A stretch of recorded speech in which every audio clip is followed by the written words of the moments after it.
everyone, and welcome back to Miss Rosie's class. Today, I want to talk to you about modeling.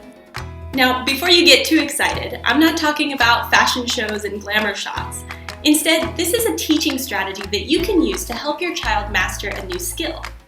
As we know from decades of research about the science of learning, kids can learn a lot through observation and social interaction.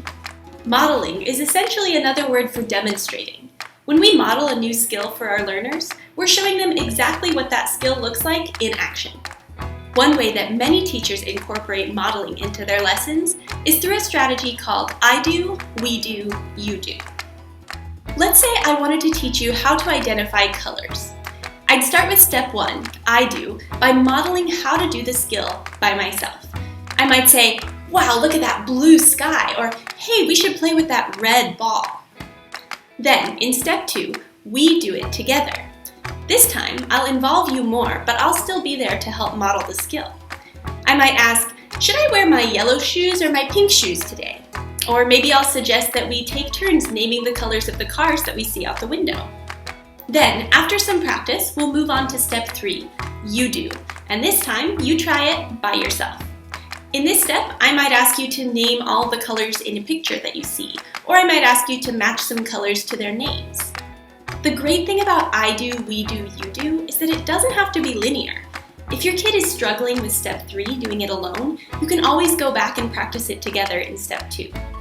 Now, modeling is a strategy that's often used with academic learning, for example, modeling how to solve a subtraction problem, but it can also help kids learn behavior and social emotional skills. We do this all the time, whether we realize it or not. When we lose our temper or overreact to a situation, we're teaching our kids that that's how to handle stress. We're all guilty of occasionally modeling behavior for kids that we don't necessarily want them to learn. So how do we unteach them what we've accidentally modeled for them? By doing even more modeling. So here's my challenge for you. Next time you accidentally model a less than perfect example for your child, spend some time thinking about how you might solve the problem or how you wish you'd reacted differently. Then own up to it. Talk honestly with your child about why it was a mistake and what you're going to do to make things better. And really do it. And now you've magically transformed your modeling of a mistake into modeling some really important life skills: honesty, communication, and problem solving. In other words, you're a supermodel. Thank you so much for stopping by to learn something with me, and I'll see you next time in Miss Rosie's class.